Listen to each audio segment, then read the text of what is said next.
रेणुका की शातिर चाल। सायली और सचिन की दुकान खतरे में। दोस्तों, उड़ने की आशा की इस कहानी में अब जो होने वाला है वो किसी के भी दिल को हिला देगा। सायली, जो अपनी मेहनत और ईमानदारी से अपने पैरों पर खड़ा होना चाहती है, जिसकी आंखों में अपने सपनों की एक अलग चमक है, उसकी जिंदगी में अब ऐसा तूफान आने वाला है जो उसके सारे सपनों को बिखेर देगा। और सबसे चौंकाने वाली बात यह है कि इस तूफान की वजह कोई और नहीं बल्कि उसकी अपनी सास रेणुका देशमुख हैं। लेकिन असली खेल खेलने वाली तो मंदिरा है, वही मंदिरा जिसने चालाकी से रेणुका को अपने जाल में फंसा लिया है। कहानी की शुरुआत होती है उस पल से जब मंदिरा रेणुका के मन में सायली के खिलाफ नफरत का बीज बोती है। वो जानती है कि रेणुका अपनी झूठी इज्जत और शान को लेकर कितनी संवेदनशील है। मंदिरा मुस्कुराती हुई कहती है, रेणुका जी, जरा सोचिए, आपकी बहू होकर वो सड़क पर दुकान लगाती है, लोग क्या कहेंगे? देशमुख खानदान की बहू फुटपाथ पर सामान बेचती है। ये शब्द तीर की तरह रेणुका के दिल में चुभते हैं। उसकी आंखों में एक अजीब सी जलन भर जाती है। मंदिरा के चेहरे पर उस वक्त की चालाक मुस्कान देखी जा सकती है। उसे पता है कि उसका जहर असर कर रहा है। रेणुका को याद आता है कि कैसे सायली हर सुबह जल्दी उठकर अपने छोटे से ठेले पर मेहनत करती है, कैसे वो पसीने में भी मुस्कान ढूंढ लेती है। लेकिन मंदिरा की बातें उसके मन में ऐसी गूंजती हैं कि अब उसे बस अपनी झूठी शान की परवाह रह जाती है।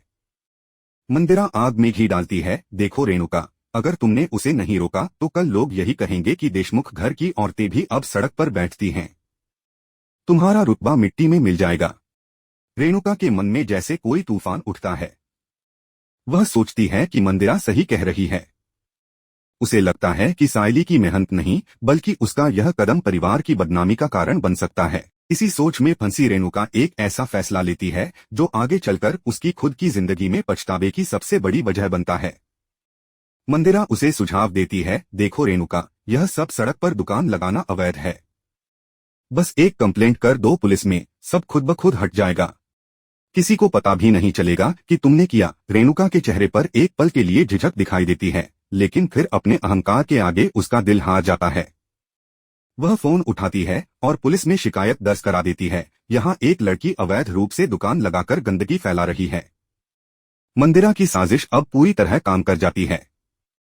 उधर सायली अपने ठेले पर बैठी खुश है। उसने अपनी मेहनत से कुछ पैसे जोड़े हैं, अपने और सचिन के सपनों के लिए। उसकी आंखों में उम्मीद है, होठों पर मुस्कान। हवा में हल्की सी ठंडक है, लेकिन सायली के दिल में गर्मी है अपने सपनों की। वो सोचती है, आज थोड़ा और कमाऊंगी, घर वालों को कुछ अच्छा दूंगी। तभी दूर से पुलिस की गाड़ी का सायरन सुनाई देता है। गाड़ी रुकती है, दो पुलिस वाले उतरते हैं और सीधे सायली की दुकान की ओर बढ़ते हैं। किसकी दुकान है ये? सब हटाओ यहाँ से, एक पुलिस वाला सख्त आवाज में कहता है। सायली घबरा जाती है, उसकी आंखों में डर और सवाल दोनों हैं। साहब, मैंने क्या किया है? ये तो मेरी रोजी रोटी है। लेकिन जवाब में पुलिस वाला कहता है, तुम्हारे खिलाफ कंप्लेंट आई है, तुम यहाँ अवैध कब्जा करके बैठी हो। सामान हटाओ वरना जब्त कर लेंगे। सायली की आंखों में आंसू भर आते हैं। वो विनती करती है, साहब प्लीज ऐसा मत कीजिए, ये दुकान ही मेरा सब कुछ है। मगर पुलिस वाले एक नहीं सुनते। वो सामान उठाकर फेंकना शुरू कर देते हैं। वो छोटे छोटे सपने जो सायली ने बड़ी मेहनत से जोड़े थे, एक एक करके सड़क पर बिखर जाते हैं। उसके हाथ कांपते हैं, दिल बैठ जाता है। आसपास लोग तमाशा देख रहे हैं, कोई मदद के लिए आगे नहीं आता। सायली अकेली टूटी हुई अपनी मेहनत की राख को देखती रह जाती है। और तभी उसकी नजर भीड़ में खड़ी एक औरत पर पड़ती है। सफेद साड़ी, माथे पर बिंदी, चेहरे पर ठंडापन। वो रेणुका थी। सायली की सांस रुक जाती है। मां, उसके होंठ कांपते हैं, पर आवाज गले में ही अटक जाती है। रेणुका दूर खड़ी सब देख रही थी, बिना किसी पछतावे के, बस एक हल्की सी संतुष्टि के साथ। जैसे उसे लगा हो कि उसने कोई बड़ा न्याय कर दिया हो। सायली की आंखों से अब आंसू नहीं बल्कि खामोशी बह रही थी, ऐसी खामोशी जो दिल को चीर दे। उसे समझ आ गया कि यह सब किसने किया है। वो जिसे उसने मां कहा, जिसने उसे अपनाया था, वही उसकी जिंदगी की सबसे बड़ी दुश्मन बन गई। भीड़ के शोर में सायली की सिसकियां दब जाती हैं, लेकिन उसके दिल की चीख आसमान तक पहुंचती है। उधर मंदिरा अपने आलीशान कमरे में बैठी फोन पर यह सारी खबर सुन रही है।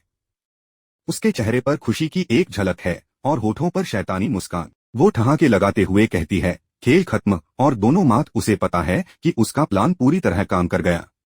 एक तीर से दो निशाने लगे हैं। सायली की दुकान उजड़ गई और रेणुका सचिन की नजरों में गिर गई।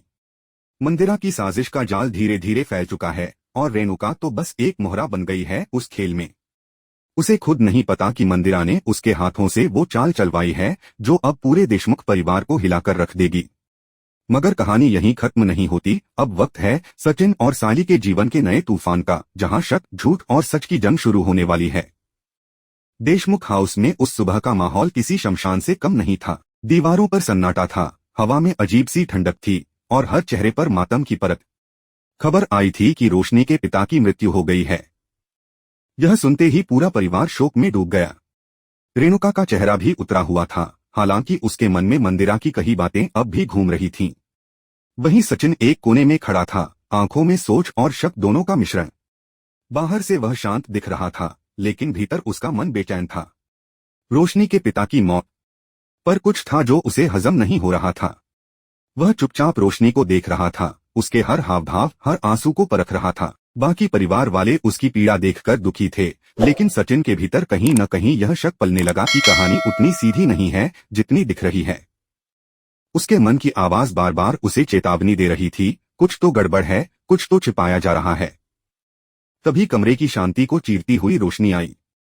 उसके कदम धीमे थे, हाथों में एक बड़ी सी फ्रेम की हुई तस्वीर थी।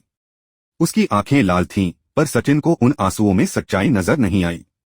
रोशनी ने कांपती आवाज में कहा, यह मेरे पापा हैं। उसके शब्दों के साथ ही पूरा परिवार तस्वीर के चारों ओर इकट्ठा हो गया। रेणुका ने सिर झुकाकर श्रद्धांजलि दी। तेजस ने भारी आवाज में अफसोस जताया, काश मैं उनसे मिल पाता।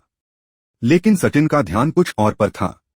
वह तस्वीर को ऐसे घूर रहा था जैसे उसमें कोई रहस्य छिपा हो। तस्वीर में एक आदमी था, सादा कपड़े, झुर्रियों भरा चेहरा, और फोटो की क्वालिटी पुरानी थी। सचिन के मन में सवाल उठा, यह वही आदमी है जो दुबई में बड़ा व्यापारी था, जिसके पास आलीशान बंगला था? नहीं, यह तो किसी पुराने गांव के फोटो स्टूडियो की तस्वीर लग रही थी। वो हल्का मुस्कुराया, मगर उसकी आंखें गंभीर थीं। उसने धीरे से सायली के कान में कहा, जरा इस आदमी को देखो। यह तुम्हें किसी एनआरआई बिजनेसमैन जैसा लग रहा है। मुझे तो यह फोटो उसके नकली आंसुओं से भी ज्यादा नकली लग रही है। सायली ने तुरंत उसे टोका, सचिन प्लीज, कोई दुख में है, ऐसे मजाक नहीं करते। हर किसी के दर्द की अपनी कहानी होती है। सचिन ने उसकी बात सुनी, पर मुस्कुराहट गायब नहीं हुई। उसने तस्वीर की ओर इशारा करते हुए कहा, खैर मालाएं तो असली लग रही हैं। कम से कम कुछ तो असली है इस पूरी कहानी में। उसकी यह आधी मजाकिया, आधी गंभीर बात सुनकर सायली बस उसे देखती रह गई। उसे समझ नहीं आ रहा था कि सचिन का यह रवैया गुस्से से भरा है या किसी गहरे शक का नतीजा। समय बीतता गया, लेकिन सचिन के दिमाग में सवालों का तूफान थमता नहीं। जब सब लोग कमरे से चले गए तो वह चुपचाप उस तस्वीर के पास गया। अब वह अकेला था और कमरे में सन्नाटा इतना था कि उसकी सांसों की आवाज तक सुनाई दे रही थी। उसने तस्वीर को ध्यान से देखा, हर किनारा, हर कोना, हर छाया। और तभी उसकी नजर फ्रेम के एक कोने पर अटक गई। वहां कुछ था, शायद कोई पुराना टैग, कोई स्टूडियो का नाम, जो इस तस्वीर के असली राज को उजागर कर सकता था। उसकी आंखें सिकुड़ गईं, माथे पर लकीरें उभर आईं। यह तो मुंबई के किसी लोकल स्टूडियो का नाम है, वह बुदबुदाया। अब उसका शक यकीन में बदल चुका था। उसने तस्वीर नीचे रखी और तुरंत रोशनी की ओर मुड़ा। वो अब भी आंसुओं का दिखावा कर रही थी, लेकिन सचिन के चेहरे की तीखी नजरें देखकर उसके हाथ कांप गए। रोशनी, सचिन की आवाज धीमी लेकिन सख्त थी, यह सब क्या है? तुम सबको क्यों बेवकूफ बना रही हो? पूरा कमरा सन्न रह गया। हर कोई एक दूसरे का चेहरा देखने लगा। रेणुका ने घबराकर पूछा, सचिन यह क्या बोल रहे हो? लेकिन सचिन अब किसी की नहीं सुन रहा था। उसकी नजरें बस रोशनी पर टिकी थीं। रोशनी के चेहरे का रंग उड़ गया, उसके होठ कांपने लगे। उसने कुछ बोलने की कोशिश की, लेकिन आवाज गले में अटक गई। मैं झूठ क्यों बोलूंगी? उसने धीमी आवाज में कहा, पर उसकी आंखें साफ बता रही थीं कि वह झूठ पकड़ ली गई है। कमरे का माहौल भारी था, हवा जैसे रुक गई थी।